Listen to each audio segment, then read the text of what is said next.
welcome to those watching today, and we will open our meeting with the karakia, which is Councillor Hunt, and then there's been some debate about having a minute's silence for Christchurch, and we have acknowledged that we haven't done that as a full council, so we will then follow the opening prayer with a minute's silence.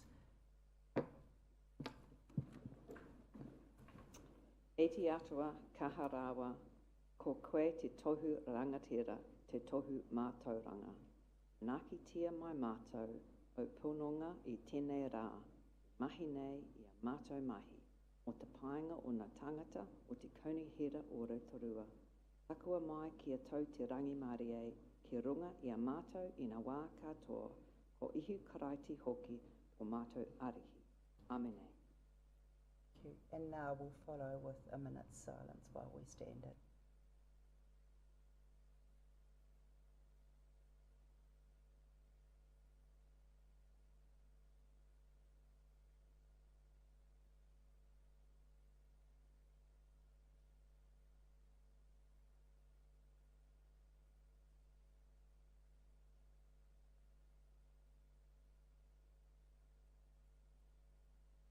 Thank you.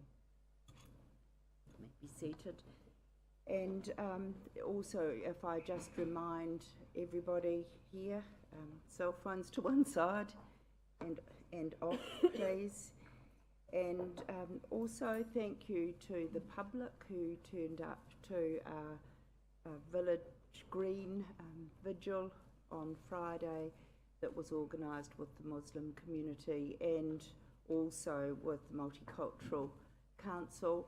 And to remind councillors and council and those watching that there will be live streaming tomorrow of the national service at Te Akamori. We have the big screen there and we'll be putting out chairs for the public. There were many who couldn't get to the vigil. They're welcome to go to the library tomorrow to watch that live streaming at 10 o'clock in the morning. We've got a couple of other things that I want to say before we get to the business of apologies. Today is Carol Pedon's last day, and she hoped that she'd get away without us doing this, but Carol, could we thank you? You've been the consummate professional service to politicians and to all of us at Council and your years of service here. We know that you're having an afternoon tea tomorrow. I have taken advice from you on many an occasion, which I have found always to be professional and always on the button about standing orders. And we thank you and we wish you well in the next phase. I'm not going to ask you to speak, but on behalf of the politicians today, can we wish you well in your retirement? And also, we've got another lovely acknowledgement. Councillor Donaldson, I think you're holding an award, and I think I've probably got it wrong. If you could clarify for us, please do put it on the table. This is huge for us, Rotorua and the community. And Dave, would you just speak to this, because I called it the national event. I think it's a sporting event, isn't it? Could you please clarify that? Thank you, Your Worship.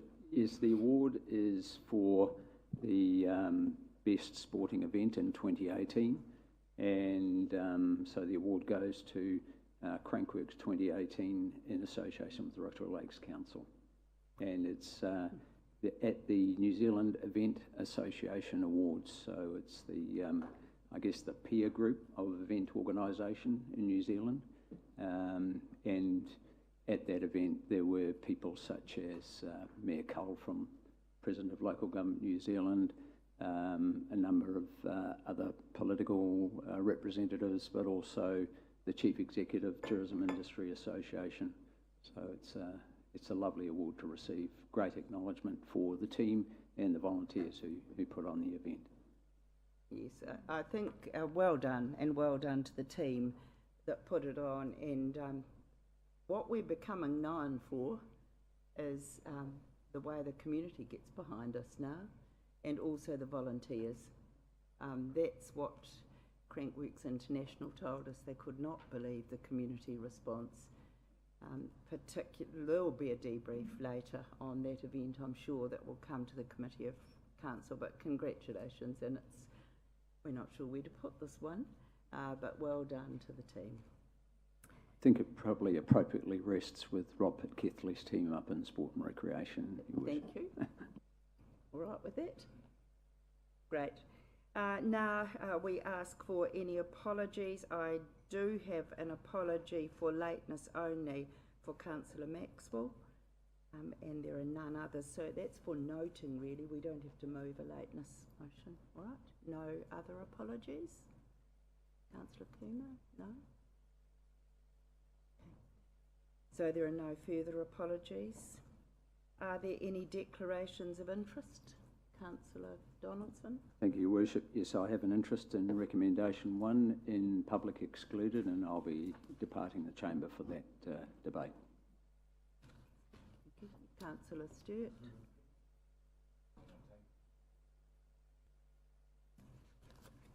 Regarding the Pukehangi Heights plan notification, and I need to know what is the name of the applicant, and if I know the name of the applicant, I will also declare an interest, not take part in the discussion or vote. So could I have the name of the applicant for that plan change? I'm advised at this stage that there is no applicant, so that your concerns can wait until the item is discussed in Council. Thank you. All right. Now, are there any urgent items not on the agenda? Councillor Gould? Madam Chair, can we get an update on SH1, please? Because with the in the press recently, with the items which have been listed, which have been stated in the paper about SH1. An urgent item that will come through the relevant operational report of Council. Would that be correct, Una? Yeah. Question. In the confidential section, there's an item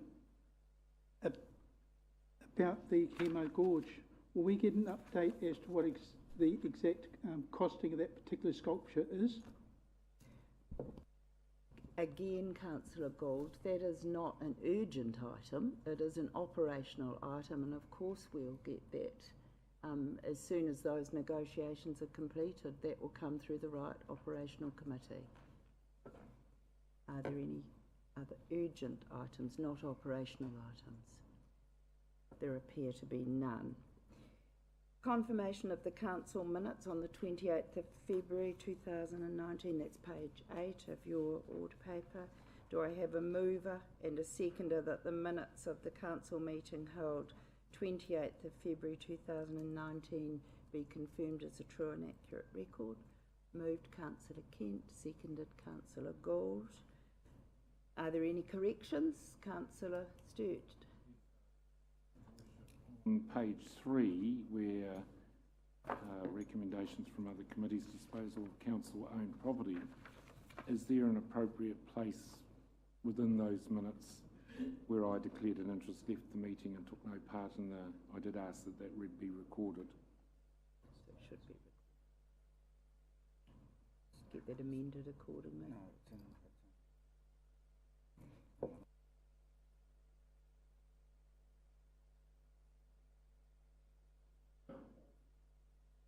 Cool.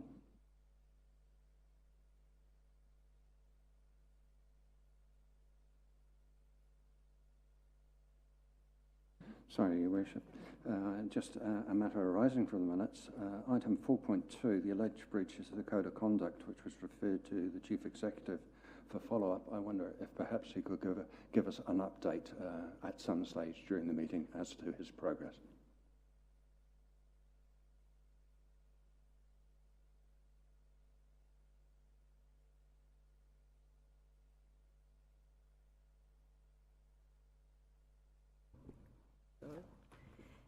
Now we move to recommendation from other committees. Oh no, the confidential items. A mover and a seconder to receive the report that the report release of confidential items be received. Councillor Rokota. Yes, and seconded Councillor Tapsell. All those in favour, please say aye. Contrary. Carried. Okay. Recommendations from other committees, page 17. I need a mover and a seconder that the report recommendations of other committees be received. Councillor Hunt, seconded. Councillor Kent. All those in favour, please say aye. Contrary. Carried. Can I just say to this, I'm not sure if you like this or, and I might miss you. I do like your white pen, Councillor Kent, I can see that. Thank you. Now we move to the recommendation of the Strategy and Policy and Finance Committee held on the 14th of March. We'll take each recommendation. A mover and a seconder that recommendation 1, the draft Hannahs Bay Waikawa Reserve Management Plan. Do I have a mover? Thank you. Seconder, Councillor Kent. All those in favour?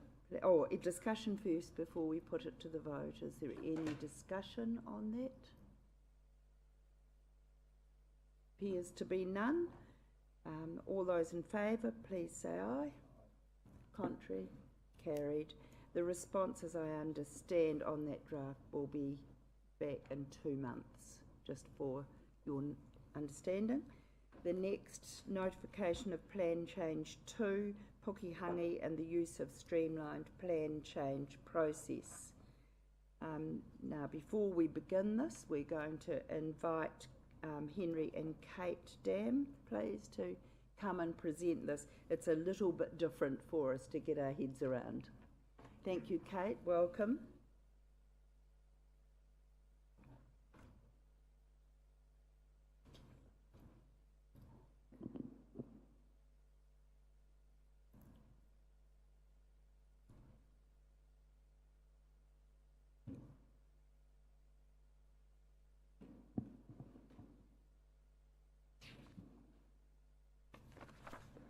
Kia ora, Madam Chair, and kia ora koutou councillors.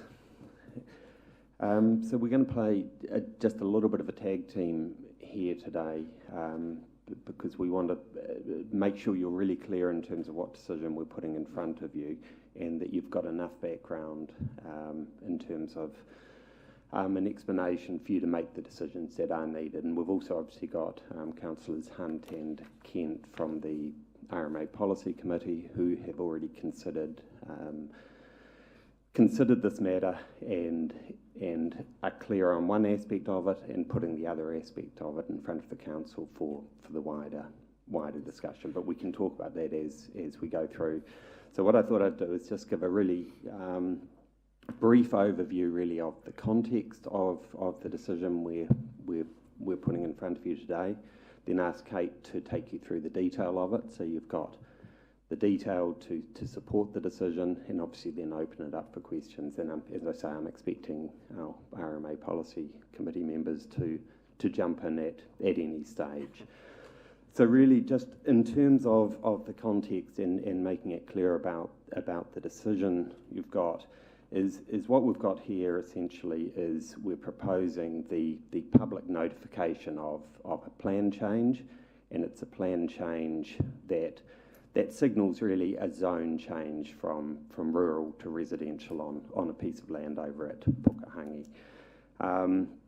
It's a development, again we'll go into the detail a little bit later, it's a development that was signalled in the district plan, the current district plan as a future growth area, and also signalled in the spatial plan as being an important next part of the development of Rotorua. And I guess just to put it again into the context in terms of the housing demand, you'll recall again we're a signatory to the government housing accord and under the special housing legislation, and we're identified in that accord or through that accord process as being a medium growth district, which essentially is a growth of, I think, between 5 and 10% over the next 10 years. So for us, really, if we're sitting somewhere around the middle of that at about 7% growth over the 10 years, we're looking at about 500 new people coming every year. And what the Housing Accord has signalled is that generates a need for probably 200 plus new dwellings that need to be built. And I guess to generate the capacity to build those 200, we probably need around 250 to 300 new lots coming on stream every year. So I guess the message partly is that we're ticking on pretty well at the moment, but realistically over the next 2, 3, 4 years, we just simply don't have enough space to meet the demand that's coming in. So in terms of really the big shifts, the big moves in the district, this is the big one at Pukehangi. And, you know, we've also got coming on stream, we hope, some significant proposals on the east side as well. But really, I think if we're going to meet the growth needs of the district, we do need to see some significant changes in terms of, I guess, capacity to develop more. So really the two decisions, if you like, which are in front of you at the moment, the first decision is essentially, do we have a plan change in a form that is ready to be put out to the public for formal consultation? It's not, you're not approving a plan change here. The first question you're really asking is, in terms of the work that's been done with the community and with expert advisors on key issues, do we have a plan change that's ready to be taken to the next stage? And the next stage is a formal process with the public. And from the RMA Policy Committee perspective, I don't think there was any particular doubt in their mind about that aspect of it. But that's kind of the first decision you'll need to be clear about. Have we done enough to demonstrate to you that we're ready to go to the public for the next formal stage? The next decision facing you is, what process do we follow in going out to the public? If we'd gone back 2-3 years ago, there would only be one process. You would simply publicly notify, and it would go through the standard RMA process. With legislation change, I think it was in 2017, there's now another option, which is what they call the streamlined plan process. So our second decision, if you like, that will be coming in front of you in the RMA Policy Committee, have chosen to say this is a decision for council, that they don't want to put a recommendation on, but to have the debate around this table. So the second decision is, which process do we follow? Do we go down the streamlined plan process? Do we go down the standard RMA process? When Kate goes through, she will talk about why we've got a staff preference for the streamlined process, and fundamentally it's based on the fact that we think, on balance, it's more likely to get us houses more quickly. Coupled with that, we also think there's been a significant process that's been run over a number of years to alleviate concerns that the public may have about the loss of appeal rights, which comes through a streamlined process. But again, that's a conversation you need. Certainly, from a staff perspective, on balance, we think it's the streamlined process is the better option. But as I say, that's for you to consider as councillors.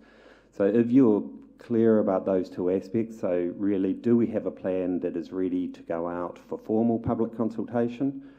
Yes, no. If yes, then do we go down the standard RMA process? Do we go down the streamlined process? And Kate will talk in a bit more detail about about what those things mean. So what I'll do is I'll hand over to Kate to take you through the presentation. As I say, I'm expecting Councillor Kent or Hunt to jump in at any stage, but I think we'll leave questions to the end if that works for you. I think so, because I'm thinking of a question we could break out rather than hear the full presentation, and that might help us answer some of the questions we've already got. So Kate, if you could carry on, and then we'll hold the questions till the end. Okay, perfect. Councillor Sturt, you had a question at the beginning about who the applicant was. now thought about it, we're actually talking about the plan change rather than a specific consent. Yes, absolutely. I think that I will ask a question later on, because I think that consent's referred to further on in the supporting data to this proposal. So I'll ask that question at the appropriate time. Okay, perfect. Okay. And the other thing to start with, apologies for the amount of information that you got sent through in the last week or so. It was done for two reasons. With a plan change, you've got to have a Section 32 report, and that needs the associated background information. And the legislation says you've got to consider that when you make your decisions. So apologies, but there was a reason for it. And there's also a different process today than what we've done with previous plan changes, and that's because of the SPP, the potential streamlined plan change process. We want to make sure you've got enough information to make that decision. Okay, I'll try and run through this quite quickly. If my voice is too quiet, just say.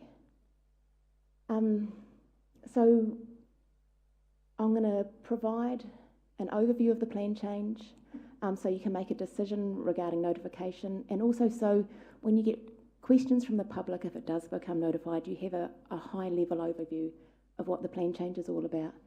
And the key issue with this plan change is stormwater, so I'm going to focus on that for a little while because it is really important. After that, we'll go through an overview of what the streamlined plan change process is, and you'll need to make a decision, as Henry was just saying, on whether to use streamlined plan change process or the first schedule process. Both are absolutely legitimate, and there's no right or wrong answer. And I just wanted to stress here that we're at the very beginning of the formal process. There's been a lot of work done to date, but it's all been prior to the formal process. The sites are located either side of the Parklands development along Pukehangi Road. There's three landowners in there that we've been working with. The Sumner block, which is the top parcel on that block on that picture in front of you. Parklands is in the centre. Oh, sorry.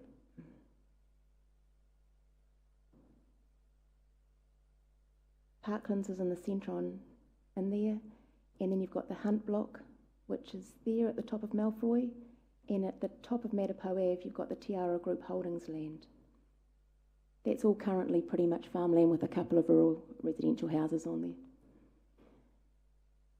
I've gone the wrong way before, sorry. Both the Sumner and Hunt blocks were identified when the district plan reviewed as future growth areas. So the areas where the public's already had an awareness that there is future development likely to occur there. The district plan anticipated that the land wouldn't be rezoned until 2021, but we've had more growth than that, and actually 2021's coming up pretty fast. And the district plan had slightly different approach to development. It anticipated residential on the lower slopes and rural residential up to the top. We've taken a different approach based on landscape advice that you're better to have rural residential on the slopes, which are the most visible areas, and the two flat terraces either side you could have as residential. That potentially allows for a greater yield and has lesser landscape values, so that's why we've changed it. The Tiara Group Holdings land, that was previously identified as the Twin Oaks development plan. That allowed for a retirement village above Matapo Ave, and that was appealed when the district plan went through last time. So we've been working extensively with the landowners. We first started the project at the very end of 2016, so it's been going for a long time. The overall goal is the provision of housing, but we're also wanting to make sure that we have a really quality outcome. So in doing that, we've had a huge amount of input from our internal landscape architect, Mel Cameron, and we've also got a lot of supporting background work in terms of things like stormwater and natural hazards. The other important thing that we've stressed throughout it is that there's no point in doing all this work if we don't have certainty of outcome. So we're wanting to make sure that the landowners are happy with what we're proposing, and what we're proposing is realistic. There's no point in doing a plan change and spending money if landowners aren't going to go ahead. So we want to make sure that there's certainty of outcome for the landowners. The broad overview of the plan change, so on the flat terraces we've got residential development, on the slopes we've got the escarpment, we've got rural residential. There's a small scale commercial centre on both the Hunt and Sumner blocks, which is intended to make walkable communities. There's small-scale commercial areas. There's also identified areas for medium-density housing, think townhouses, and that's all about housing choice and more efficient use of land. And we've got a number of specific provisions that are different to the normal district plan, which are intended to have better design outcomes, things like crime prevention through environmental design, connectivity. There's a big focus on those through the plan change. That's the sites again.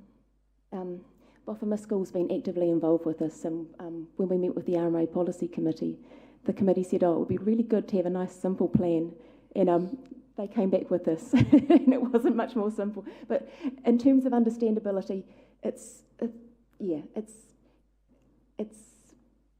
as I said before, you've got residential on the flat slopes. On the escarpment, you've got rural residential development, a lot of revegetation, and it's intended to integrate with parklands in the centre. This is taken from the Jubilee track, but it's an absolutely amazing site. You can see parklands is the revegetated area in the centre through there. The Paul Sumner block is through here, and you can see the terrace up there, which is the top terrace. And they're old lake terraces. It is an amazing landscape, and because of that amazing landscape, we've had a huge amount of input from protecting landscape values. Kate, because the public's here, and we're seeing, I think, the pointer there. Sorry. Can you also show on the screen? Sorry. It's just, this is a complex issue, and we're all trying to get our heads around it. So we've got it there. Yep. But for the public, I So think... that's the parklands development there. Paul Sumner is through here. The upper terraces are there, so that's the old lake terrace. The escarpment is the steep slope through there. Lower terrace down here and Pokahangi through there. You've got Hunt Block, and I think the water tank on the Matapo Tiara Group Holdings land is through there. And you can see me shaking.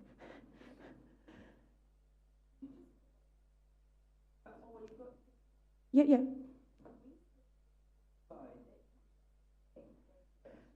Great West Road.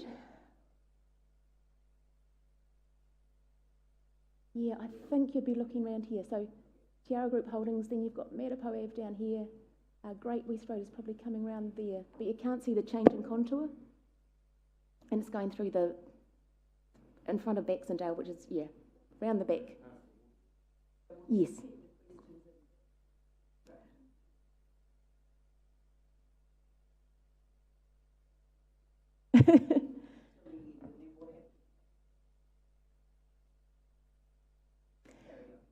So the overall planning framework is, our goal is facilitating housing. How we've done that is we've developed a structure plan which is giving us more certainty as to what the outcome is going to be in future. We've done a lot of background research and a lot of consultation to date. And as I was saying before, this is all about making sure there's certainty going forward. The other side of certainty, well, as part of that, we want to make sure the consents are simple so that the landowners go ahead and don't have a big risk when they go to develop. So that means that when the resource consent goes through, if it's consistent with the structure plan and consistent with the provisions, it's a non-notified resource consent. The consultation gets done now through the plan change, and the landowners don't have the risk of going through a notified consent as long as they're consistent with the structure plan. If they do something different, then it's an alternative pathway. They can try it, but they need to show that it's acceptable and there's the risk that it might be notified. But that's a really important. People need to know that right now is their opportunity to make comment if you're all happy to notify the plan change going forward. I think I've talked about this already, but a big focus has been protection of landscape values. And it's been peer reviewed by Boffa-Miskell, so it's internally done and peer reviewed. Okay, this is stormwater. This is the most important issue with plan change. It's located above the existing development, it's located above much of Rotorua at the moment. There are existing flooding issues, for example, on Riri Street and in the industrial area and down the lower Udahina. What the Regional Council have said is that when development occurs, they need to reduce the amount of stormwater runoff in 100-year, and I think it's 100-year, and a 1% and a 1% and a 10% AEP, annual exceedance probability flood. Okay. What the Regional Council have said is that post-development, you need to reduce the volume of stormwater runoff in a major flood event by 20%. So that you do that, but I will explain, because it is, what you'll see in the structure plan is that there's large blue areas, they're detention areas on site. So you've got dry stormwater ponds proposed. And so that's a really important component of the plan change, and a lot of work has been done on modelling those at a high level. So we don't know what the subdivisions are going to look like, how many houses there are, where the roads are, or where the detailed roads are. But at a high level, we've had OPIS undertake stormwater reviews to show that that reduction can occur. Those reports have also been peer reviewed, and the Regional Council have been really active in conversations and checking. We met with the Regional Council on Monday. Sorry, I'm talking too much.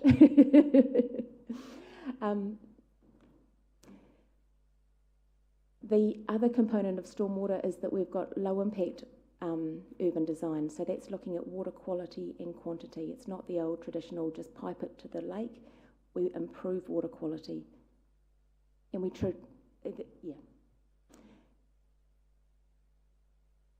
But the risk that you need to be aware of is that until the full modelling of the Greater Urahina catchment is undertaken, we can't confirm that there's no impacts downstream.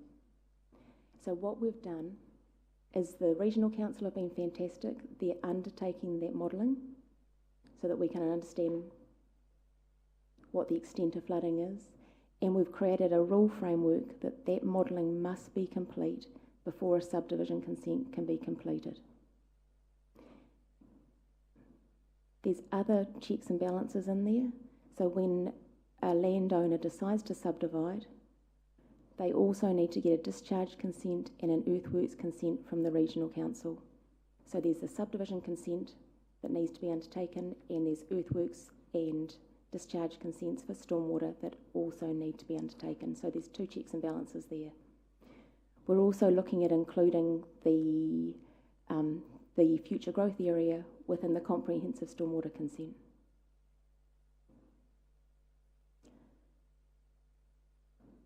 The peer review we've had undertaken has identified that this is a risk, but the risk is in the number of houses that can occur on those sites and not in terms of the risk of downstream flooding.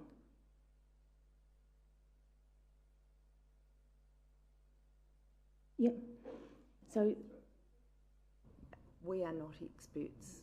It's only those that are on the committee that are experts. So I'm dying to hear their view, but so take us slowly through.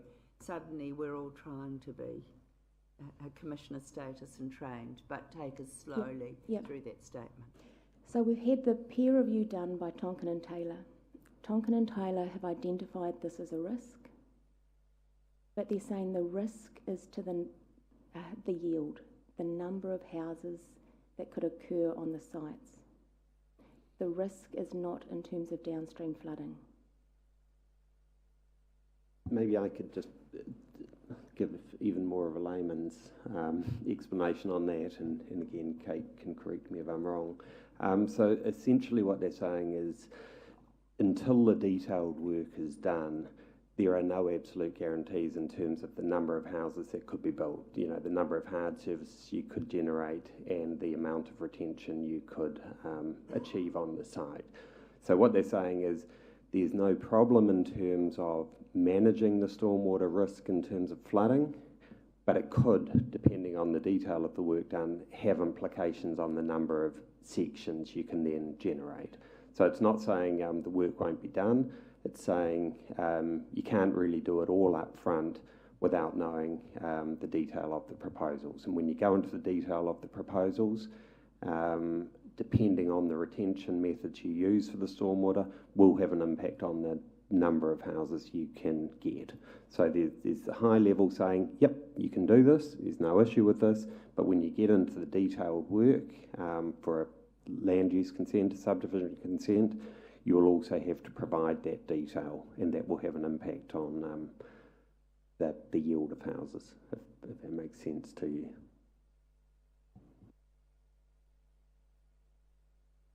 Your Worship, if I could just add by way of explanation, part of the issue is we don't have the full flooding information for the Utahina stream catchment, right? Whilst we can calculate what's happening on this area that we're proposing for development, we don't know enough about what's happening below it in the area that already has some minor flooding issues. So the approach that's been taken is to make it very, very safe.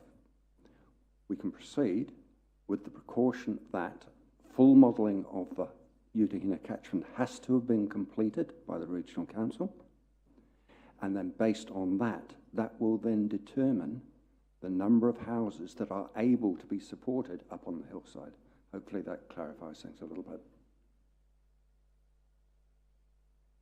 I think if you consider every subdivision you know, then you need to forget how they've handled stormwater in the past. This is a new way of dealing with stormwater that takes what we've done in the past and increasing best practice with dry stream areas, which are play areas most of the time, and then they're able to be flooded in a heavy rain event. And even the landscape assessment of normally putting on our original plan, it was residential and rural residential, and now there's a mix because they've actually taken the topography of the land into consideration.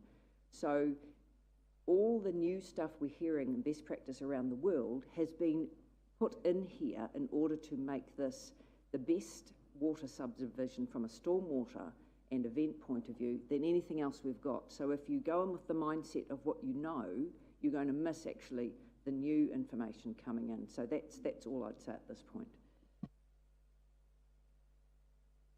One last thing, we met with the Regional Council on Monday. They've received the reports, they've received the peer review, but they didn't have the chance to sufficiently analyse that information. They're going to feed back to us, and that's important because we don't want to go ahead if the Regional Council aren't happy. And so you'll see one of the recommendations there is that if there's that information needs to be, the last recommendation in the report is enabling us to make changes should the Regional Council not be happy. So it is, we're wanting to make sure we're doing this right.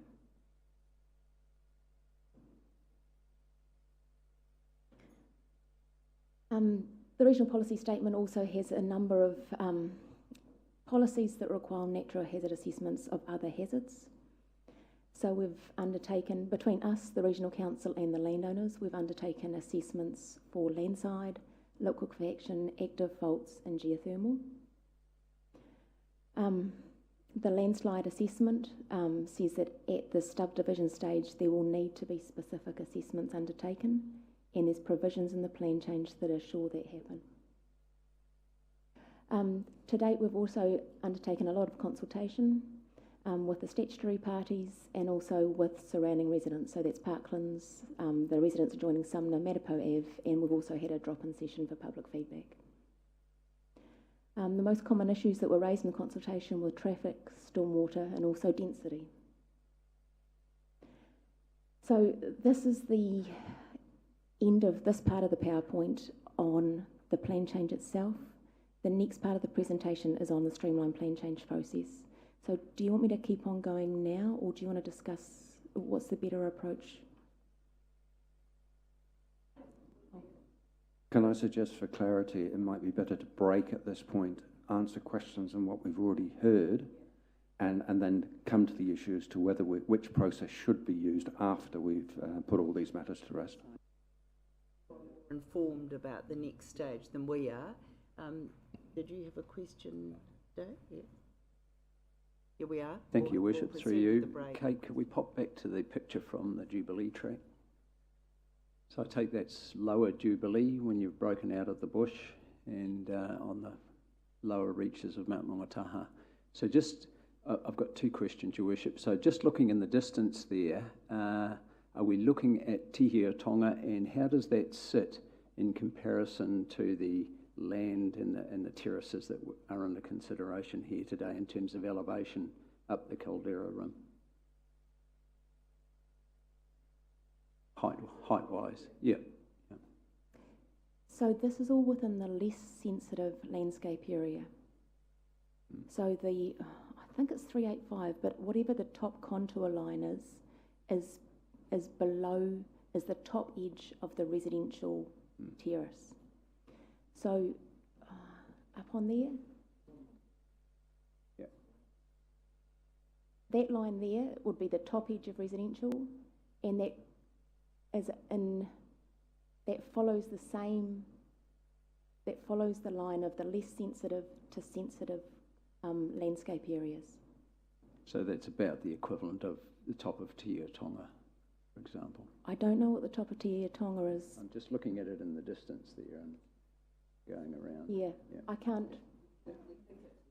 Oh, okay.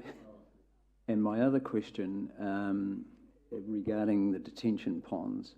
So we've already got those working effectively at the bottom of Butler Place and above Linmore, is that correct? At Parklands, you've got the same with detention ponds, Yes. with the dry ponds. Yeah. I don't know about Butler Place. Okay.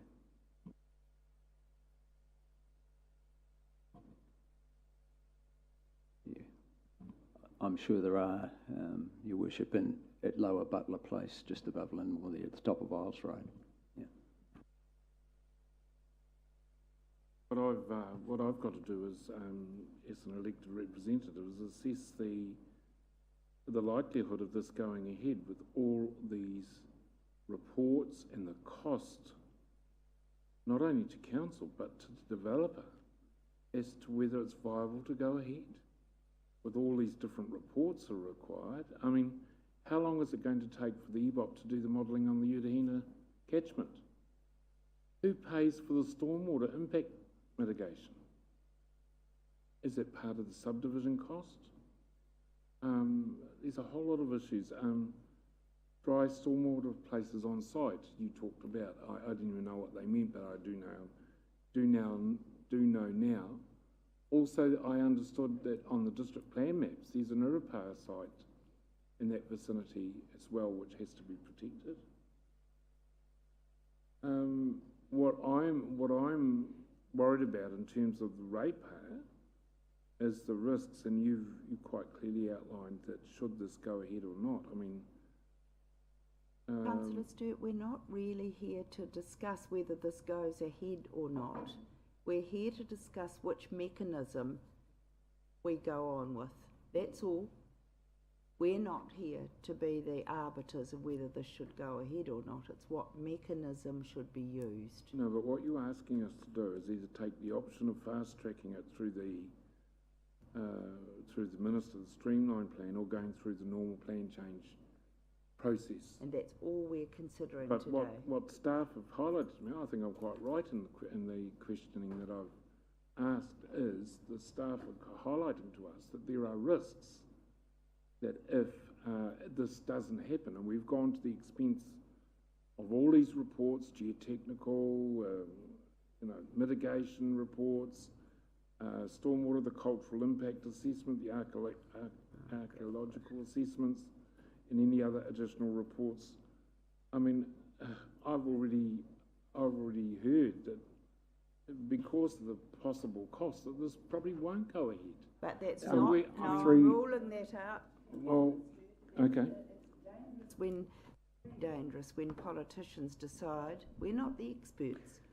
All we've had put to us today is which procedure should we support. Yes.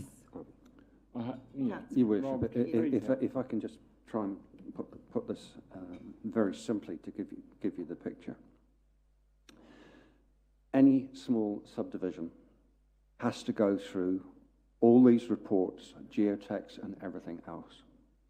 The whole concept here is to put together a structure plan that does all these for the whole area, rather than having dozens of little ones all happening, all conflicting with one another.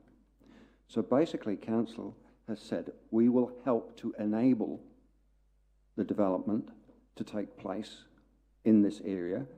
Here is all the archaeological information, and to answer your question about the Europas and so on, yes, there are sites, they have been identified, they will be protected, right? So these issues have already been dealt with and already taken care of. Yes, there is an issue potentially with stormwater, but that will be dealt with further down, but at least it's been identified right up front, and any development that takes place there has to comply and make sure that the runoff coming off that development is not going to cause problems further downstream. So that's been dealt with. So the structure plan is basically setting a series of rules that says, okay, developers, if you can comply with all of these, you can go ahead on a relatively simple, straightforward process instead of having to do all these reports and everything else on your own and pay for them all individually. The comprehensive. It's a comprehensive, structure, overarching huge area. picture.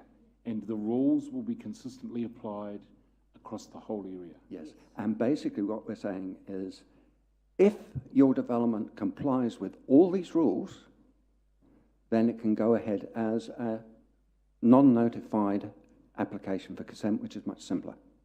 All right? If it doesn't comply with these rules, then it has to be notified and go through the usual process. So what we're saying is, here are the ground rules on an overarching picture to enable good quality residential and a high landscape amenity to take place in this area. If you comply with all this, it helps you to get it through, it helps the developers proceed. If you can't comply with all this, then sorry, you go down the normal track and you start paying for it all yourself. Hopefully that made it a little bit Madam simpler. Chair, where I got confused was on page 22. It states, hang on, I'll just go back one. On page 22, it says, should either the archaeological or cultural impact assessments not be completed, it is suggested that any applications of these be considered by the RMA Policy Committee and only brought back to Council if there are substantive changes to the plan change document required. Can you just explain what that means? I think this is question time about the process. Otherwise, we're going down every rabbit hole about every sort of report required.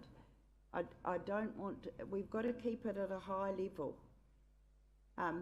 Rob, can you give a simple answer to that? Yeah. When these reports were written, some of the reports weren't finished, some of them hadn't been peer reviewed. We're at the stage where they're just about all finished and just about all peer reviewed, but there may be some minor fine changes right at the very end, but they're not going to be significant. Okay, so to go to the Minister with a comprehensive structural plan, you need those reports. Oh, yes. Okay. Jeff, do you want to answer? Because you can see where we're heading. Through the chair, look, if I could just remind councillors as to the decision that you are considering at this point of the presentation, and that fundamentally is, has adequate work been done in the development of the concepts here for this to go out for public consultation? You're not approving a final version, you're merely approving this item go forward for public consultation. And so your questions at this time should be focused, if I could make the suggestion, around ensuring that you are confident that all aspects of the various structure plan that's been put before you have actually been detailed to such a sufficient level that we can now test the proposal with the general public. That's the first decision that you need to make today. The second decision is pertaining to process, but the first one pertains to the fact that you have in front of you a proposal, and your focus now is on testing that proposal to ensure you are confident that it goes out for public consultation. For that, Jeff, and I think for us, we're quite used to having our expert committee give us a recommendation, but I think the value of this discussion is it's a wider public discussion and they understand that we're questioning this new process. Right, the distinction here is the committee has already said, yes, we believe it is ready to go out for public consultation, right? However, we don't believe that the committee should make the decision as to whether it should go down the fast track process or not. We believe that should be a council policy decision. So that's the two separate things. At this stage, we have said we believe it's ready to go out for the public to comment and be consulted on. We believe, if I Your can just worship. clarify that, Councillor Sturt, that the depth of reports on significant issues, which are downstream stormwater and stormwater catchment, the whole catchment, so everything developed there is going to link together. We believe there's enough reports, and they've all been peer reviewed on that. We believe that the work done on the cultural impact assessment, if not complete, is nearly complete, and that's done, and also the work done on the geotech. So we believe that this is ready to go out for public consultation. We believe there's enough information there of a professional quality that has been peer reviewed, which are under the regulations, and we all know the sheer volume of that. Yeah. And we all know that it's since the end of 2016, there has been enormous consultation with affected parties in that neighbourhood, and we believe we're now ready to go out for them to consult back on the information as That you prepared. brought That together. doesn't mean there's no further information coming from those submitters, but we believe we're ready to give it to them, put it out in the public, and allow the hearing process to run. So that's our recommendation. So that's what we would like, first of all, to hear from our colleagues, whether you agree that it's ready to go out, and then secondly, which process we should use, which we haven't given a recommendation on. Madam Chair, just to clarify, I've been around this table a long time, and we've always used the expertise of the Resource Management Committee, or whatever it was, acting on these types of issues with the district plan, etc. And we've always accepted their recommendations in terms of that. But what you're asking me to do, who isn't trained, who isn't a commissioner, is to make a choice between this or that. So what I'm seeking, Madam Chair, through you, if I may ask, I'm seeking your advice in terms of where you think, if you've just said that you believe we are ready to go down whichever path we choose, but what is the RMA Committee's recommendation in terms of which they believe is the best option? Councillor Hunt. We chose not to debate that in our committee, because while the first decision, are we ready, is an RMA policy commissioner trained decision for us to make, and we have made that, and we agree, we think we're ready, and we're asking for your to support that recommendation. The second decision is a political one. It is less about the nuts and bolts of the geotech and the stormwater. It is more about whether we go down the traditional process or we use one of the RMA amendments that came in 2017 in order to fast track the process. And I think probably this is a good time for Kate to... Well, that's where I was going to come in. Carry on her Councillor Sturt and presentation. Councillor Hunt, Yep. thank you. Because we're starting to cross the floor here. Instead of using the council staff, and we haven't given Kate the opportunity to clarify for us which procedure we are going to make a political decision on. Well, actually, I'd like to ask a question, please. Yeah. Thank you, because I did think we were starting to get, the conversation was going across the table a wee bit. But thank you for the information that's been provided. And I'm not an engineer, but it has been helpful to listen to the discussions. I'm all for fast-tracking anything these days if it's in relation to housing, obviously, as long as it's done with all the checks and balances in place. But my question is, you're saying, is this possibly ready to go out to consultation? Is that without the modelling being done on the Greater Utahina scheme? That's my question. Would we put it out for consultation without that being completed? Through you, Madam Chair, I would say yes, and the reason I'd say yes is one of the slides Kate had towards the end talked about the work that needs to be done essentially to satisfy a consent down the track for housing.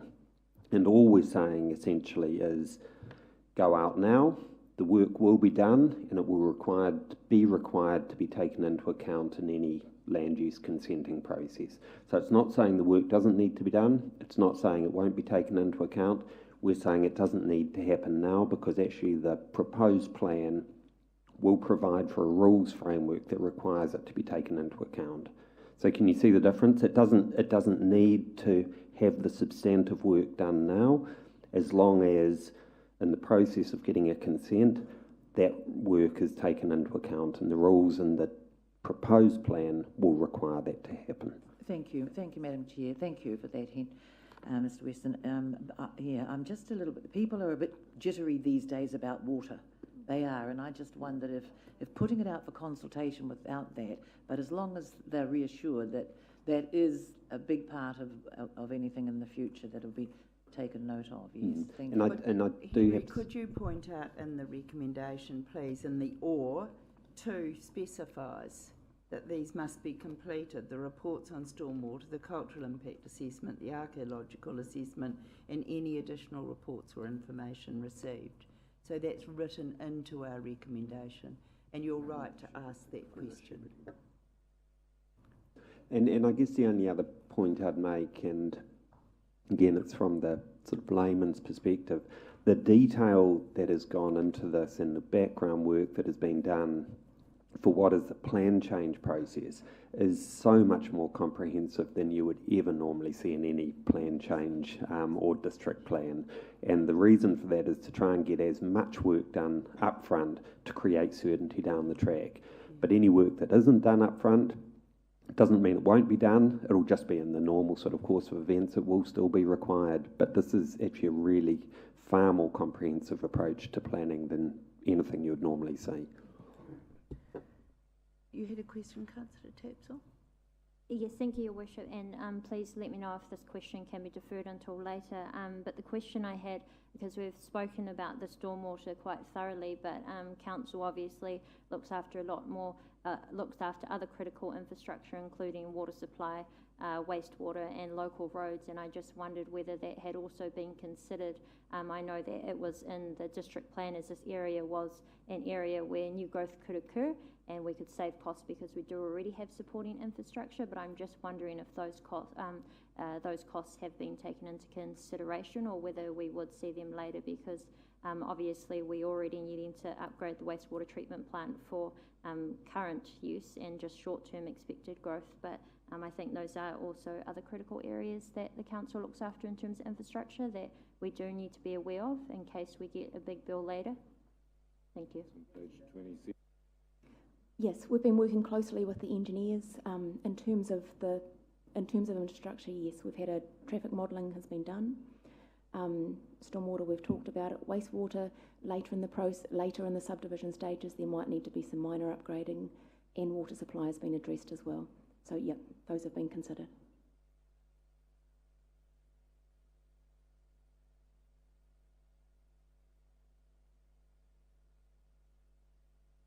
First part. First of all, apologies for lateness. And the other one, and before asking the question, just want to thank our hearing group that have been spending more time and hours on this than we have, and appreciated the explanations you've given. I'm going to ask a simple question, but it might sound like a dumb question, but when you're talking about stormwater and everything, and the down below, downstream, what they call it, doesn't it rain now? And it rains and it goes in. So I didn't think that putting homes and subdivision up there was going to make any difference to what happens now. Might be another question. Through you, Madam Chair, and look, Stavros can jump in if I don't go down to a technical enough detail. Is you're right, just in one perspective, the same amount of rain falls regardless of what the development is. It's the rate really it leaves the site and the controlled nature of that. So as you increase the hard surfaces, you increase the rate on which the water will leave the site. So it's about controlling, which is why you have the retention sites. Eventually they seep away and they join the wider catchment processes, but it's about controlling the release of water. And as you have more hard surfaces, you've got a greater need to control it. Otherwise it just runs straight off and straight in. So yeah, it's intercepting it essentially. Thank you.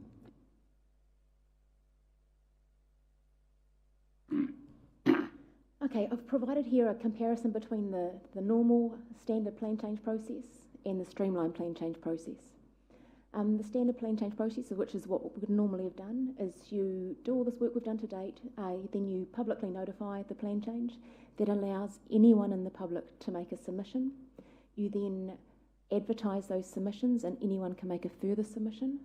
You have pre-hearing meetings if it's appropriate. You then have hearings by qualified hearing commissioners, i.e. the RMA Policy Committee. That then comes back to council for a decision. Then any submitter can appeal the decision of council. A limited range of other parties can then become involved in that process. You then have, going through the Environment Court, you have mediation, then a potential Environment Court hearing. Then you have a decision, and those dates I've put at the bottom are wrong.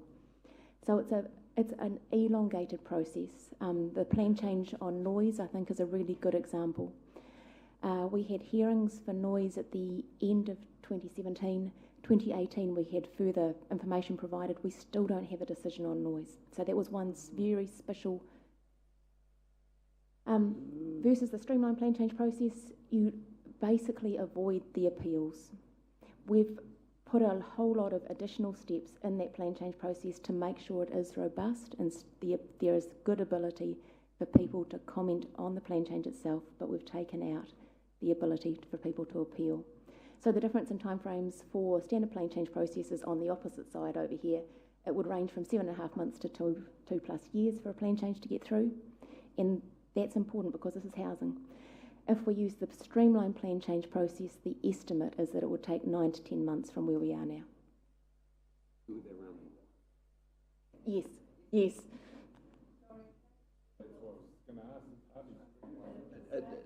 No, sorry, Madam Chair, she said put the numbers in the wrong place. So the 7.5 months to 2+ years is the standard process. The 9 to 10 months is the streamlined one.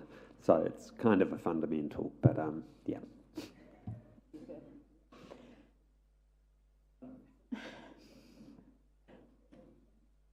I can finish if you'd like. There's about 4 slides to go. Okay, justification for using the streamlined plan change process. We've had significant consultation since the district plan was reviewed. So it's in the district plan, it's been identified in the spatial plan as a growth area. We're having difficulties in the medium to long term in meeting our Housing Accord targets. The Housing Accord talks about rezoning land to enable development. There's been significant consultation and we've put additional steps in the plan change process to make sure it is robust. So that's the justifications for. The things that you guys need to be aware of. So the Minister needs to approve the use of the streamlined plan change process. Okay. The Minister, not Council, makes the final decision. So the final decision is made by the Minister, and the major difference between the processes is just the removal of appeal rights. It means that the hearing with the the hearing is very, very focused. It means everyone concentrates on what the issues are. There's one hearing instead of a hearing and then appeals. Time delays. So that's the outline of the two processes, and it's for you. Councillor Hunt's absolutely right. It's a political decision. Thank you, Madam Mayor. Just a query from your own personal experience. The developers, the owners of the land, are they fully on board with your proposal to either streamline it or not streamline it, and which one are they preferring, and have they been supportive of your procedure to date? I don't know how much detail to go in terms of... I've emailed the 3 landowners and asked for for comment on whether they're supportive of the plan change process. I've had informal comments from one who said he was sitting on the fence. The other 2 haven't come back. In terms of the plan change itself, I don't know how much detail to go into it, or what's appropriate and not. I think we'll protect you there, Kate, because I understand where you're coming from, Councillor Bentley, but I think we cannot be seen to be pro any particular party here. We could put up a counter view of what about I'm an individual that might build at the lower end, and what's my rights. That's not what we're really discussing today. We're really discussing which mechanism we politically support for the greater catchment. Would that be right, Henry, or do you think there's No, more I think that's right. I think, you know, in terms of working with the landowners on the substantive plan change, they've obviously been working alongside staff and consultants for the last 2 or 3 years. So the substance of the plan change, look, absolutely, there may not be every single detail they would like. You know, some would like more density or whatever. But in terms of reaching an agreed basis on which to go out, I think no real question there. In terms of the process, I think what Kate's saying really is the element of sitting on the fence for them is they're thinking, well, a bit the same as you, the benefit potentially of a much shorter process, but in agreeing to a process which is potentially much shorter, they're also recognising they're giving up their appeal rights as well. So the risk for them, you know, they were thinking they've just got to weigh that up as well. I'm sure many of us have had discussions with those very people, but that's not what we're discussing today. Any further questions on the process? Right. No. Oh, sorry, I didn't see you. In answer to the question from Councillor Bentley, there is no urgency. Indicative by the 3 parties involved aren't asking for a streamlined process or saying they don't want to walk away from their rights for appeal through the normal process. And what I was trying to ascertain earlier on, I'm not interested in who's involved. What I'm interested in is the ongoing cost to the ratepayers of Rotorua. If we go ahead with this plan change and nothing happens, are we happy that we go ahead with it, whether the fast track or the non-fast track, a pie in the sky that this may happen in 10, 20 years' time? Is that how important it is to, and that's where you people would have made that assessment. So that's why I had the line of questioning I had before, because I'm worried about the ongoing cost of the ratepayers of Rotorua. I suppose my question, to pick yours up, is what is the impact of our desire to have increased housing availability? Does this stall through an RMA process? Or do you think we'll see more actual action through the special process, the streamlined process? You've turned to Councillor Kent. He's good at explaining. That's the question. The issue boils down to a couple of points, which is why we haven't made any decision ourselves. The first is, if we go down the standard RMA process, the whole thing can get shelved for two years, waiting for one person who objects to something to hold us up in the Environment Court, because it'll take 2 years for them to even get around to hearing it. Right? So that is the standard process. But if there's no appeals, the standard process is just as fast as any other process, but it's only a question of appeals. The second factor that needs to be considered is who's actually making the decision here. Under the standard process, Council is making the final decision and setting the rules and the guidelines and everything else. Under the streamlined process, there is no right of appeal, but the Minister is making the final decision. And we may not like his final decision, and we won't have a right of appeal either. That's why it's a political So that is why it is a political decision that we don't want to make. Yeah, I get it. Councillor Donaldson and then Councillor Hunt. Thank you, Worship. I was just sensing that maybe questions were near an end, and I'd indicate that I'm happy to move 2A and 3 and speak to those when you're ready. Thank you. Councillor Hunt. Just going to make the point that while we haven't had a yay or a nay from those developers, we certainly have done an enormous amount of work with those and under the consultation. It doesn't stop at subdivision consent time for any of those developers to do something that isn't quite exactly the same as in the plan. It just means if they do something exactly the same, it's non-notified. If they do something slightly different, then the decision will be made, is that a big difference, in which case it may be notified, and that's done at a staff level, or is that a little difference, which is pretty much in line with what the plan change says, in which case, actually, 6 of one, half a dozen of the other, it doesn't need to be notified. So while this removes the appeal right, before the decision is sent back to the minister to say, yes, you've done a good job, there will be a lot of pre-meeting and drafts and toing and froing and mediation to make sure that we've pretty much got everybody on board, knowing full well that we're never going to please everybody over every single issue. And to hold out for that, which is what often happens in the standard process, is a very lengthy and costly exercise, because we cannot please everyone. What we can do is try and make sound decisions, and in this case, that's what we're asking you to help politically decide whether you think, in this case, the minister may turn around and send it back and say, no, it doesn't fit the special procedure, in which case we'll end up going the other way. So that is a decision for us. Thank you. So there don't appear to be more questions, and Councillor Donaldson, you signalled, are you prepared to move? Yes, I move 2A and 3, Your Worship. 2A and 3. And if I could speak to that. Yeah, and seconded Councillor Sturt, thank you.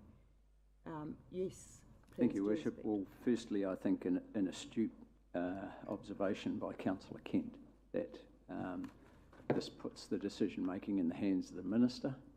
And while I'm very passionate about localism, in this case, I'm happy for the decision, given the thorough process that our team have gone through and the checks and balances that still exist going forward, that the minister does make the decision. Successive ministers of housing have talked about the frustrations with the RMA and the need for RMA reform, and also about their intention to step in if councils don't make land available because of housing pressures.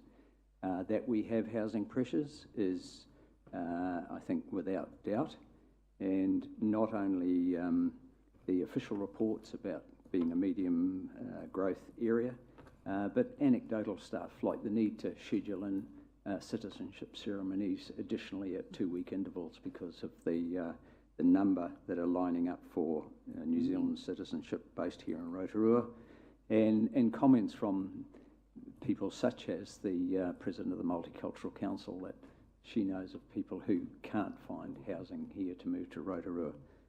So that to me underlines also the need for some urgency about making land available for housing. And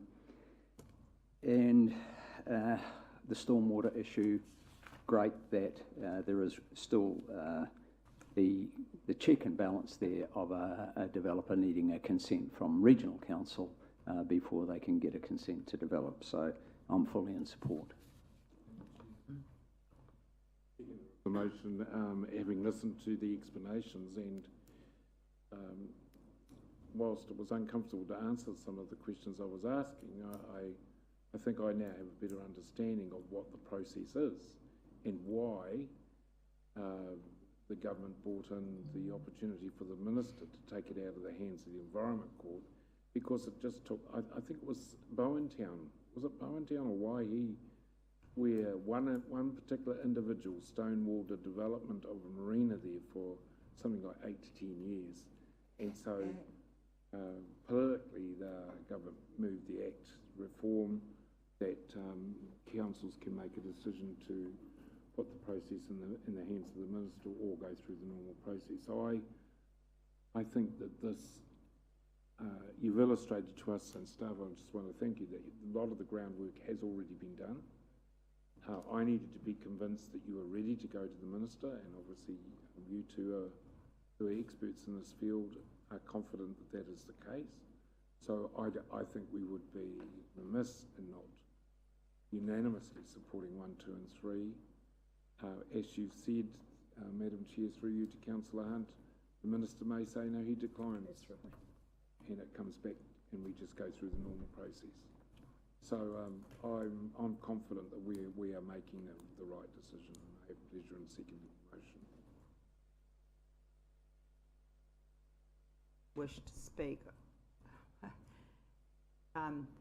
This is a new process. That's what we had to get our heads around today. And I don't accept that we're abrogating our responsibility as local body politicians. I'm satisfied that our committee has exhausted the process to the point of requiring a political decision, and thank you for that. That's the expertise that we set you up for. Thank you for answering all of the questions, but for me this has always been a piece of land in our Caldera that we've looked at and said, oh, perfect for housing. Now we know a little bit more about some of the impacts that will have to be taken into consideration. That's the detail that must be followed, and the public must be aware of that too, and the public's right to take part. But for us politically, I'm glad this is something that we've had today. We've got 7% growth, and it's ramping up very, very fast. And the first thing I hear from new people coming into our region is the difficulty in finding the house that they're looking for, not the house of their dreams, adequate housing. So this helps us with that. And of quite substantial lots, depending on the outcome of the process. So it is certainly needed. And I think this is a mechanism that I think can give us, not a hasty mechanism, but one that actually gives an assurance to the public that our committee's looked at all of the concerns that we as politicians should be aware of. So I certainly support 2A and 3, and 1 by receiving it, and we'll be voting accordingly. Councillor Bentley? Thank you, Madam Mayor. My only concern with this proposal of speeding things up is that we do not appear to have the full support of the developers involved, and without that, it has just then become purely a political decision, not a decision which has the backing of the developers, the owners of that land, and I'm a little bit concerned about that situation. Does anyone else wish to speak? Well, we're really speaking to the motion now. We've had the time for questions. That was really another question.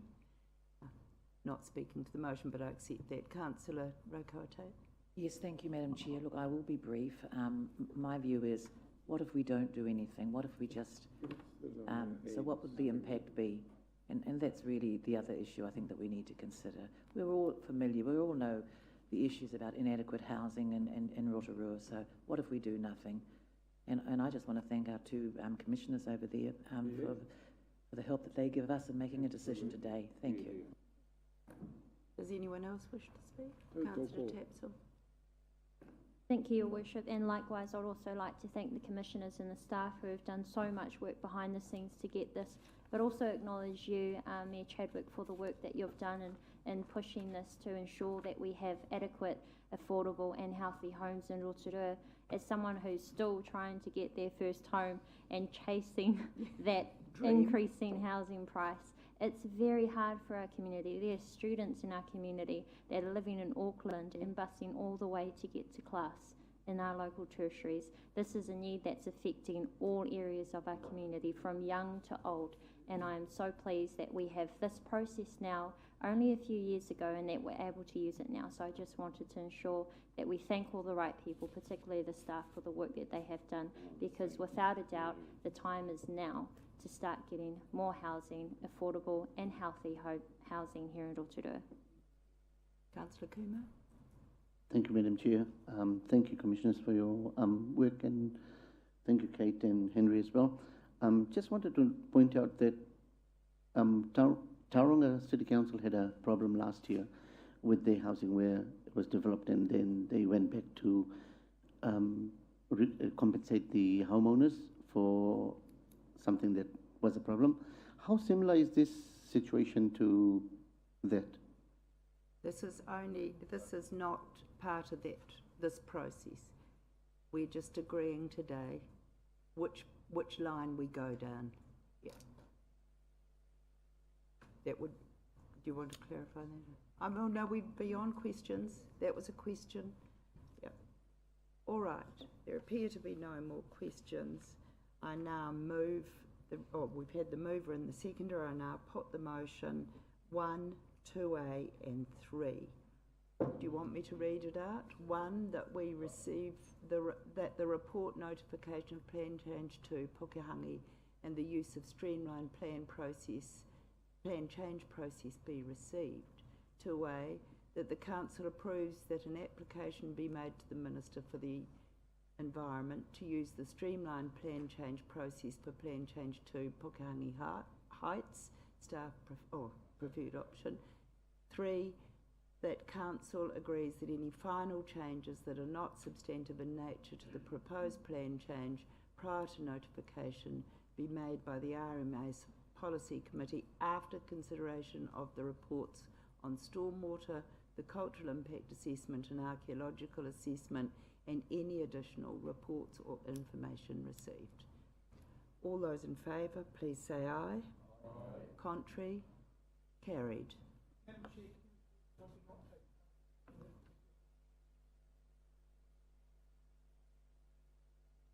But we'll record that.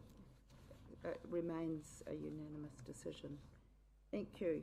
We move on. Thank you, staff. That's the first time we've had to consider that mechanism. Right, we move on now to staff reports, the Local Government New Zealand Conference 2019, page 33 in our order paper. Do I have a mover and a seconder to receive the report? Thank you, Councillor Rotorua. Seconded, Councillor Sturt. All those in favour, please say aye. Contrary? Carried. And now, now we invite questions and nominations. Are there any questions for clarification? Righto. Appear to be none. Raj? No, nominations, we can have that discussion now. Councillor Kumar. Sorry?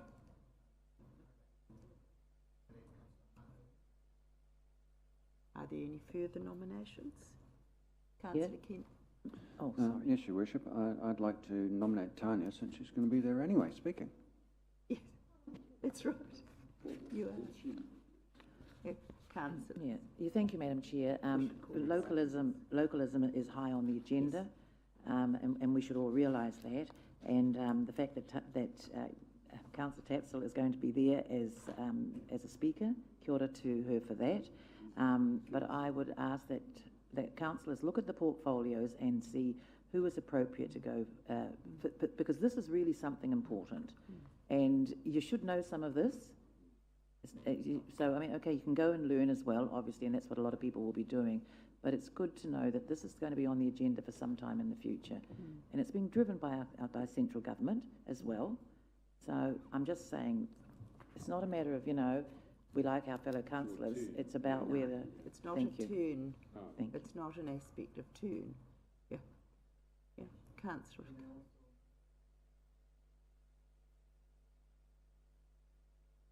I think only one nomination is Councillor Tapp. So we should really consider... Well, I'll see if there are further nominations.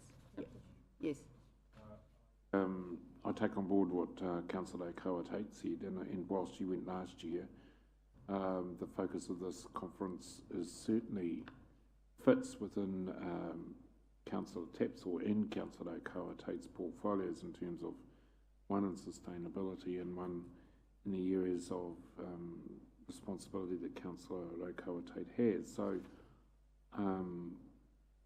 I think the fact that Councillor Tapsell is going doesn't obviate the need for you to be nominated, so you can take part in the conference anyway. We have to agree there. So I'd like to move Councillor Coatate be a delegate. even though she went last year, and Councillor Donaldson and yourself already going, and the Chief Executive Officer. Are there any further? Yes, Councillor Terpsell. Thank you, Your Worship, and I'd like to thank Councillor Kent for nominating me and others for their support, but if I would like to withdraw myself from it because I do believe I could get the cost covered for it as being a speaker at the conference, and I'd like to provide other councillors with the opportunity to also attend. So thank you very much, but I will see you there anyway. So who's nominated now? So we have Councillor Rotorua Tate and Councillor Gould. Are there any further nominations? You're happy to move?